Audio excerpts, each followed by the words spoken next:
Bonjour Monsieur Méman. Bonjour. Merci d'avoir accepté de répondre à nos questions. Merci.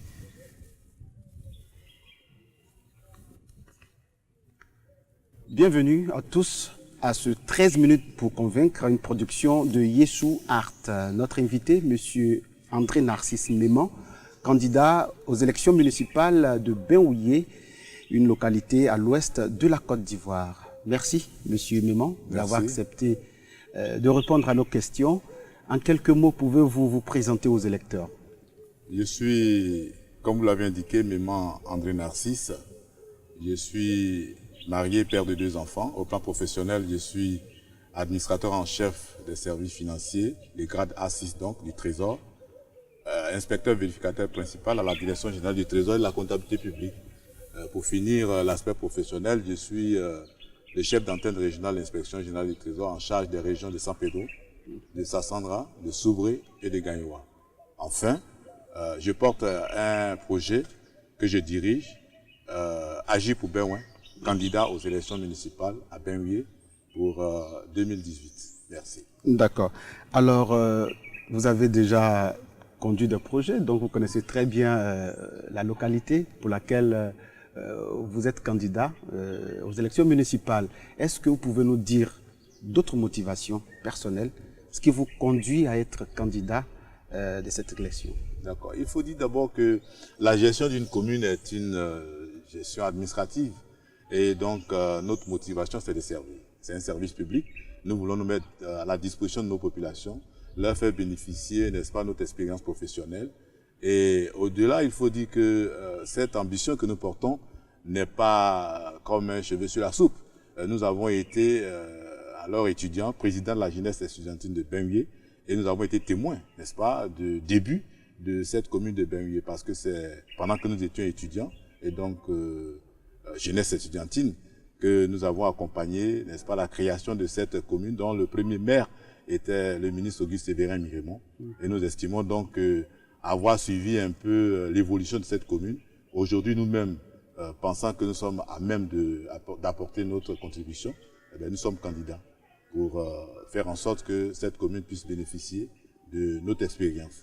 Et si vous permettez, nous entendons souvent certaines personnes se prononçant sur notre candidature pour dire que est-ce que Benouillé, ça peut être une préoccupation ou un challenge pour nous, en se référant certainement à notre cursus ou à notre niveau professionnel. Donc Benouillé serait une petite commune. Mais je ne sais pas sur quelle base les gens se prononcent ici. Mais moi, je voudrais dire simplement que Benouillé est une commune comme toutes les autres en Côte d'Ivoire. Elle a besoin de bénéficier de l'expérience de ses enfants, de ceux qui peuvent apporter, et c'est véritablement ça qui nous motive. En clair, nous n'allons pas à la soupe, mais nous voulons servir. D'accord. Alors, Benouillé a connu la crise militaro-politique, comme bien de villes à l'ouest du pays, où la paupérisation s'est généralisée. Pour vous, quand vous êtes élu maire, quelle sera votre priorité? Ben, monsieur Koné, je voulais d'abord dire que tout est priorité à Benouillé. Tout est priorité. Un plan Marshall pour Benouillé. Oui, si vous voulez, un plan Marshall. Alors, je vais expliquer pourquoi. Contrairement à beaucoup de régions en Côte d'Ivoire, pour lesquelles la crise militaro-politique ne date que de 2002, Benouillé, à travers ce qui s'est passé au Libéria, est en crise depuis 1989. Depuis le jour où les hostilités ont été déclenchées au Libéria. Parce que nous sommes à moins de 5 km de la ville, là où a été déclenchée la guerre au Libéria. Vous imaginez donc les conséquences au plan économique, au plan social, au plan sécurité dans notre région. Tout est à reprendre à Benouillé. Ben, il faut dire que même si on est d'accord que tout est priorité, il y a la priorité des priorités. Et nous, nous pensons que les populations de Benouillé sont des populations rurales. Elles vivent à plus de 90% d'activités en rapport avec l'agriculture et les activités agro-pastorales, je voulais dire. Donc, on ne peut pas vouloir faire le développement, on ne peut pas vouloir apporter un plus dans une telle région, dans un tel contexte, sans, n'est-ce pas, se préoccuper de l'activité qui fait vivre ces populations. Et donc, pour nous, l'agriculture, les activités en rapport avec l'agriculture sont notre priorité, sont nos préoccupations essentielles. Et comment y apporter des solutions? Ben, nous pensons que l'État a créé pas mal de structures. vous avez le Conseil Café Cacao, vous avez l'ANADER, vous avez l'OCPV, le CNRA, l'Office national pour le développement du riz, etc., etc. Toutes ces structures ont été créées par l'État pour accompagner les paysans. Leurs actions sont-elles connues des populations? J'en doute. Leurs missions sont-elles visibles sur le terrain, en tout cas dans notre région? J'en doute. Et donc, nous prenons l'engagement de faire en sorte que ces structures-là soient en rapport direct avec les populations, à travers, par exemple, la semaine agricole que nous voulons bien organiser annuellement à Bengué, contrairement à beaucoup d'autres régions où les gens se préoccupent des questions de semaine culturelle. C'est bien, la culture nous fait vivre, mais il faut d'abord vivre. Et c'est l'agriculture qui fait vivre nos populations. Et donc c'est pourquoi l'agriculture sera au cœur de notre action. D'accord. Alors, vous avez parlé de nombreuses priorités. Et en général, les projets, c'est pas ce qui manque. Ce qui manque, c'est le financement. Et les communes de l'intérieur connaissent ce problème récurrent. Vous, quelle est l'idée que vous avez pour contourner justement ce souci de financement? C'est une préoccupation qui est juste. Mais il faut la situer dans un cadre. Je pense que dans toute organisation, qu'elle soit privée, qu'elle soit publique, la première ressource, c'est les ressources humaines. Ce sont les hommes qui établissent les priorités. Ce sont les hommes qui définissent les objectifs. Ce sont les hommes qui définissent les moyens pour mettre en œuvre ces objectifs. Et quels sont les moyens que vous... Moi, j'estime que d'abord, nous, au niveau de agir pour Bengué, nous n'attendons pas d'être aux affaires. Nous sommes convaincus que nous serons aux affaires. Et donc, depuis plus de 3 ans, nous travaillons. C'est pour dire que les intelligences sont en mouvement au sein de notre association pour faire en sorte que nous puissions proposer des solutions pragmatiques, concrètes, simples, avec les moyens de bord. Mais je vous dis que très souvent, on oublie que, comme je l'ai indiqué, il faut réfléchir simplement. Est-ce que vous pensez que faire en sorte qu'on organise une coupe, un trophée du quartier ou du village le plus propre, ça demande combien? Ça ne demande rien. Mais l'impact sera très fort au sein des populations. Décentraliser la tenue des conseils municipaux, ça te coûtera combien? Plutôt que de tenir les conseils municipaux chaque fois à Bengué, si nous décidons par exemple d'aller dans un village, pour nous dresser... Les textes vous le permettent? Oui, bien sûr, bien sûr. Il faut simplement informer le préfet en tant que tutelle, tout simplement. Et c'est possible, mais ça ne coûtera pas la tête aux pieds. Il y a des actions de ce genre pour dire que simplement, c'est d'abord les ressources humaines qui réfléchissent pour faire en sorte qu'on traduise dans les faits les actions à mener. Et sur ce tableau-là, je pense que nous sommes en train de faire un travail. Alors, on sait que l'électorat, pour la plupart, est constitué de jeunes et ils sont certainement en train de vous écouter. Alors, qu'est-ce que vous prévoyez pour la jeunesse en termes d'emploi, mais aussi en termes d'activités socio-culturelles pour une occupation saine de cette jeunesse-là qui, quelquefois, va dans tous les sens? Merci. La jeunesse de Bengué, il faut savoir que c'est une jeunesse rurale. Comme je l'ai dit, nous sommes dans un milieu rural. Et donc, les préoccupations sont éminemment en rapport avec les activités agro-pastorales, comme je l'ai dit tout à l'heure. Des efforts seront faits dans le cadre général que j'ai indiqué tout à l'heure. Mais au-delà, il est bon d'organiser les jeunes. Voilà. La jeunesse communale existe, mais est-ce qu'elle est structurée de façon à pouvoir véritablement faire un travail au profit de la jeunesse de Bengué? Nous nous interrogeons. Et le premier engagement que nous voulons prendre vis-à-vis des jeunes, c'est de les organiser, de les structurer, de façon à faire en sorte que nous nous comprenions sur un minimum à faire pour accompagner les jeunes dans toutes les activités qu'ils conduisent. Nous avons la chance à Bengué de disposer d'un puissant moyen de communication, la radio Cavali.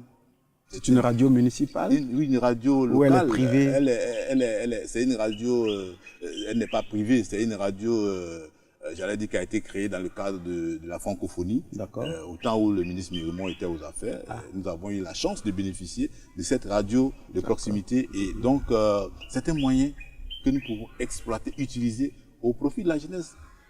Pendant les vacances, moi, je m'étonne qu'il n'y ait aucune émission de radio qui puisse permettre aux jeunes de joindre l'utile à l'agréable, se former et s'informer pour que des activités puissent graviter autour de cette radio pour permettre aux jeunes de se rendre disponibles pour leur région. Il y a beaucoup de choses que nous pouvons faire. D'accord. Alors, on va parler d'éducation. Et vous savez, Monsieur Méman, quels sont les problèmes qui sont liés à l'école dans votre localité et quelles sont les solutions que vous comptez apporter? Comme je l'ai indiqué d'entrée, tout est priorité à Benoué, mais il ne faut pas aussi faire la fine bouche sur les efforts qui sont faits par les autorités au niveau étatique pour doter notre région du minimum qu'il faut. Mais nonobstant cela, des problèmes persistent. Et entre autres, l'enseignante question des logements des enseignants. Vous savez que la plupart des enseignants aujourd'hui sont des jeunes qui ont grandi dans le milieu urbain. Et quand ils se retrouvent dans un village où il n'y a pas de logement, où le minimum, l'électricité n'existe pas, l'eau courante n'existe pas, ce sont des facteurs bloquants qui peuvent les démotiver. Et nous pensons que la question des logements de maîtres est une question importante. Nous n'avons pas attendu d'être aux affaires pour soutenir les populations qui nous sollicitent avec du ciment, avec des tôles pour les permettre, pour les accompagner dans la construction. Mais nous pensons que c'est une question importante et entre autres questions. Et une fois aux affaires, nous ferons en sorte que cette question de logement des maîtres soit une priorité pour vraiment permettre à nos enseignants de donner l'éducation, la formation à nos enfants dans des conditions, j'allais dire, minimales. D'accord. Pensez-vous qu'il y a suffisamment d'écoles dans la région pour accueillir tous ces enfants qui sont en âge d'être scolarisés? On parle de plus en plus d'écoles pour tous, d'écoles gratuites pour tous. Est-ce qu'il y a assez de salles de classe, assez de tables bancs? Est-ce qu'il y a assez d'équipements pour apporter, équipements didactiques s'entend, pour apporter l'éducation qu'il faut aux enfants? Pour ma gouverne, je peux vous dire qu'à Benoué, presque tous les villages de la commune, n'est-ce pas, disposent, à 2 ou 3 exceptions près, tous les villages disposent d'écoles. Du minimum. Du minimum, mais pour la plupart, ce ne sont pas des écoles de 6 classes. Et donc, de ce point de vue, il y a un effort à faire. Au plan des équipements, effectivement, parce qu'on trouve des enfants qui n'ont pas de table-banc, des écoles où il n'y a pas de table-banc, et donc les enfants se trouvent dans des conditions très difficiles pour apprendre. Et donc, effectivement, je suis d'accord avec vous qu'il y a également des efforts à faire dans ce sens. Bon, nous le faisons à titre bénévole, mais nous attendons d'être aux affaires pour que ces questions trouvent une solution de façon globale et de façon effective. D'accord. On va parler des femmes. Et dans nos sociétés africaines, c'est le maillon faible, et surtout en milieu rural. Quelle sera donc la place de la femme dans votre gouvernance locale? Merci. La place de la femme, je voudrais revenir à ce que j'ai dit tantôt, à savoir qu'est-ce que nous prévoyons pour quelles sont nos priorités. Et je pense que les femmes se retrouveront dedans parce que ce sont des femmes rurales. Ce sont des femmes qui mènent essentiellement des activités agricoles. Mais ce sont des femmes qui sont surtout dans le vivrier. Et nous nous accorderons une importance capitale à ce secteur. Parce qu'il est bon d'avoir le café, le cacao, l'EVA, mais si nous faisons l'audit de l'exploitation de ces types de produits aujourd'hui en Côte d'Ivoire, je ne suis pas sûr que cela ait pu apporter à nos milieux, en tout cas à nos populations, vraiment le développement. Alors, il faut d'abord se nourrir. Et cela me semble important. Et les femmes font l'effort. Ce sont des femmes entreprenantes. Il faut les accompagner. En quoi faisant? D'abord, comme je l'ai dit pour les jeunes, il faut les organiser. Avoir des structures qui sont légalement constituées. Avoir des structures qui sont, j'allais dire, au plan qui sont professionnelles dans leur organisation. Et tout cela mérite qu'on les accompagne. À partir de ce moment, une fois qu'elles seront organisées, structurées, fortes, alors mis ensemble, comme on le dit toujours, l'union fait la force, on pourra alors adresser l'une des questions auxquelles elles sont confrontées, l'écoulement de leurs produits. La commercialisation. La commercialisation de leurs produits. Et je pense, c'est pourquoi tout à l'heure j'ai indiqué que je ferai en sorte que dans notre gouvernance, que des structures créées par l'État pour accompagner le monde rural soient présentes de façon permanente dans notre région. L'OCPV est là. Il y a certainement des informations que nos populations n'ont pas. Il faut donc les accompagner à travers ces structures. D'accord. Alors, il y a également une frange de la population très importante, la chefferie. La chefferie, garante de nos us et coutumes, mais aussi, c'est eux qui règlent les problèmes avant que ces problèmes-là arrivent aux maires, sous lab à palab, donc garant de la cohésion sociale. Et quelle est leur place dans vos actions au niveau de la municipalité? Merci.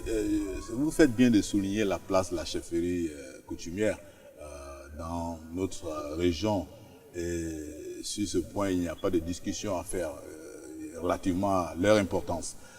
En tant que garant de nos us et coutumes, en tant que facilitateur de la cohésion sociale.